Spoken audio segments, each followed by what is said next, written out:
Hi friends, welcome to Lavanya Kadari. ఈరోజు మనం చాలా ఈజీగా ఓవెన్ లేకుండా ఓరియో కేక్ ఎలా చేయాలో చూద్దాం. Ingredients: 1 packet Oreo biscuit, half cup milk, 2 tablespoon sugar, చిటికెడు బేకింగ్ పౌడర్ అండ్ చిటికెడు oil and chocolate cream or cocoa powder. So first అయితే మనం ఓరియో బిస్కెట్ల క్రీమ్ తీసేసి ఓన్లీ బిస్కెట్స్ అయితే గ్రైండ్ చేసి పట్టుకున్న తర్వాత ఇప్పుడు ఆ పౌడర్లోకి కొంచెం కొంచెంగా మిల్క్ వేసుకొని క్రీమీ టెక్స్చర్ వచ్చే వరకు కలుపుతూ ఉండాలి. అలాగే baking powder, sugar and oil వేసుకుంటూ క్రీమీ టెక్స్చర్ వచ్చే వరకు కలుపుతూ ఉండాలి. మనం వన్ డైరెక్షన్లోనే కలపాలి.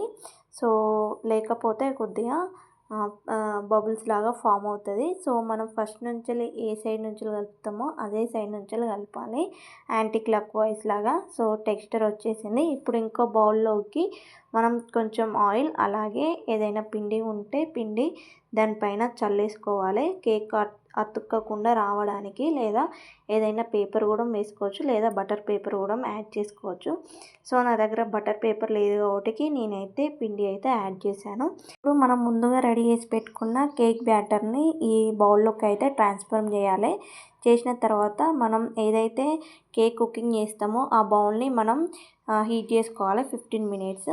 అండ్ అలాగే నేను ఇప్పుడైతే షుగర్ సిరప్ చేస్తున్నాను. సో నేను షుగర్ వేసుకొని కొన్ని వాటర్ వేసి స్టవ్ పైన అయితే పెట్టాను సిమ్లో. సో ఇది అయ్యేలోపు ఇప్పుడు మనమైతే కేక్ బ్యాటర్ని అందులో పెట్టిద్దాం. సో పెట్టిన తర్వాత 30 మినిట్స్ లేదా 40 మినిట్స్ అయితే పడుతుంది. సో ఇది రెడీ అయ్యేలోపు ఇప్పుడు కోకో పౌడర్ని నేను తీసుకున్నాను. అందులో కొన్ని మిల్క్ యాడ్ చేసి కొంచెం హీట్ చేస్తే కొంచెం చాక్లెట్ క్రీమీ లాగా వస్తుంది అనేసి హీట్ చేస్తున్నాను. సో ఇప్పుడైతే మనకు చాక్లెట్ క్రీమ్ అయితే వచ్చేసింది. చూడండి ఫ్రెండ్స్, ఇప్పుడు ఇది కేక్ అయితే యాడ్ చేసుకోవచ్చు. ఇప్పుడైతే కేక్ రెడీ అయిందో లేదో చూద్దాము.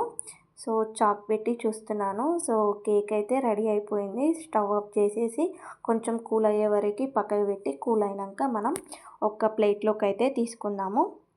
సో కేక్ అయితే చాలా బాగా వచ్చింది. నేను చిన్న బిస్కెట్ ప్యాకెట్ చేసే కాబట్టి కేక్ కొంచెమే వచ్చింది. ఇంకొంచెం చిన్న బౌల్ వేస్తే బాగుండేది. పెద్ద బౌల్ వేసేసరికి బాగా రౌండ్ వచ్చింది, లెంత్ అనేది తగ్గింది. సో కేక్ మాత్రం చాలా బాగుంది. సో మనం ఇప్పుడు రెడీ చేసి పెట్టుకున్న సిరప్ ఉంటుంది కదా, షుగర్ సిరప్. సో అది వేస్తున్నాను. సో అది చాలా వేసాను. సూపర్ ఉంది కేక్ పైన షుగర్ క్రీమ్ వేసిన తర్వాత. ఇప్పుడు మనం ముందుగా రెడీ చేసి పెట్టుకున్న చాక్లెట్ క్రీమ్ దానికి అప్లై చేసుకోవాలి. అండ్ నేను ఓరియో బిస్కెట్ క్రీమ్ తీసి పక్కకు పెట్టుకున్నాను కదా ముందు. సో అదే ఇప్పుడు చిన్న చిన్న పీసులుగా తీసి అయితే వేస్తున్నాను. 1 అవర్ లేదా 2 అవర్స్ కేక్ ఫ్రిడ్జ్లో పెట్టుకోవాలి. ఎమ్మి కేక్ రెడీ అయిపోయింది. నచ్చితే ఒక like, share, comment and subscribe to Lavanya Kadari. Thank you.